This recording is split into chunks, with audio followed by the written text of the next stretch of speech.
First, I'll tell you how I got into metal detecting.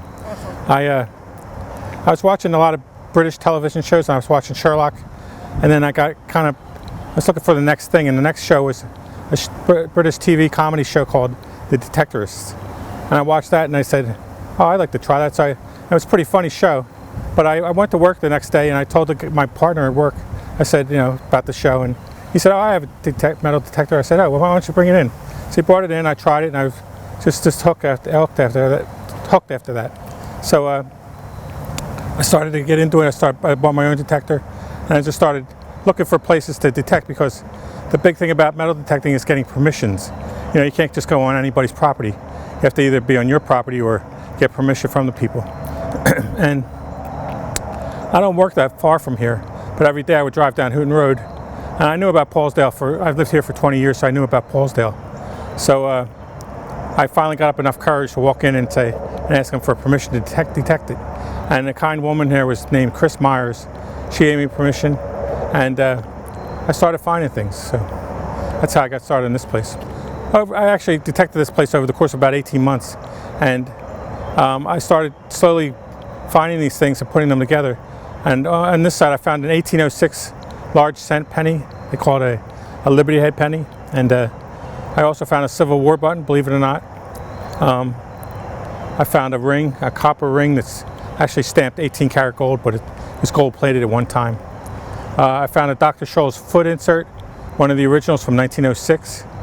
So I amassed all these different objects, and it occurred to me about a year into it that they were kind of telling a story of 200 years of people that lived here, because there are only 4 families that lived here, I think. They built the house, actually. They built this house in the 1800s, and then 4 families lived here. But anyway, so I saw this story, and then one of the things I do for my job is business development. I put together presentations. So I started to put together the photos and describe what they were. And one of the things detectorists do is they'll find something in the ground, and they'll show you like the same object on the internet, so you can compare the dug version to the non-dug. So I put together a slideshow of all these dug things that I found here, and then non-dug side by side. And I kind of told a story, and I put them chronologically. And I put that together in PowerPoint and put it on my phone. I came by one day to tell Chris Myers about it, and then I found out she wasn't there anymore, but I talked to Lucy, the executive director, and I said, hey, I got this presentation. She said, oh, that's great. Would you mind showing it at our place? I said, no, not at all. So I did a presentation here, and then I led to more permissions and things like that. The typical objects, believe it or not, are found like 5 to 7 inches down. Even the Civil War button was only like 3 inches down. And the typical detector, depending on ground conditions, can go maximum is about 10 to 12 inches, So, like if you get a rainy day or get very moist soil, the signal will penetrate a lot further. But a very dry day, like if you haven't had rain for like 3 months and it's very dry, it might only go 5 inches, 6 inches. People think like you walk along and then you hear a sound, but the real thing that happens is you're always hearing sounds. The experience comes in with being able to say whether you want to dig it or not. Otherwise you'd be digging here all day. Like in this property here, there's a lot of iron in the back there, and typically detectorists don't want to dig iron. They want to dig non-ferrous objects such as coins and artifacts.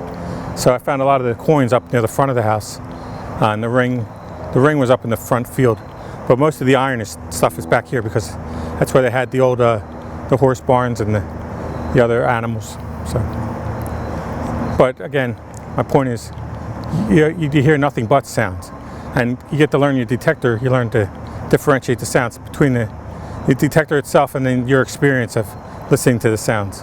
That's why detectors say we wear headphones too. So a lot of the modern detectors, even the cheaper ones, will give you a very good differentiation between sounds, like what's iron, what's not iron.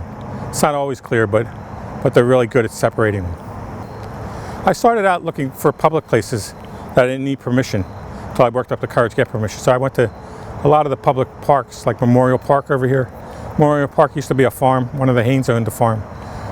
They've converted some of it to ball fields, but in the back where it wasn't converted, I detected back there and found some really amazing stuff, because it was really basically a farm from the 1800s.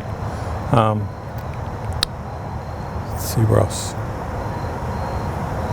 Oh, and through my presentation at the Mount Laurel Historical Society, I got permission from the Pennsauken Historical Society.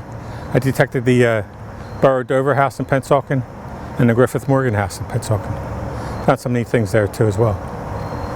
Unfortunately, a lot of older buildings like those, they were left dilapidated for a lot of years, then got built up, and then when they got built up, they brought soil in around the building as they restored it. So a lot of the the oldest finds will be lower than the new fill that came in. So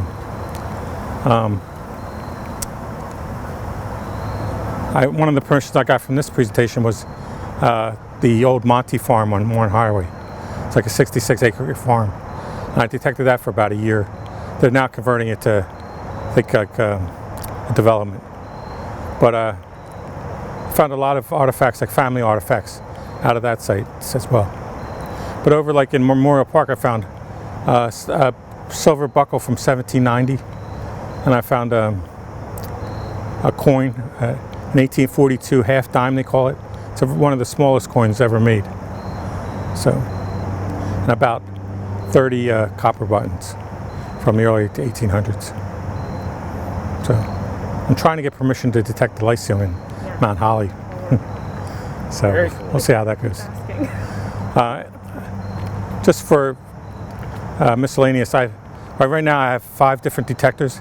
I recently purchased one that actually is a detector, but it also scans the ground. So you can actually see what's underneath the ground before you dig it. Gives you like a 3D image of it. So I can see if something's round or square, or even if there's a cavity in the ground, like or a treasure box or something like that. It's pretty neat. I want to use that on certain properties too.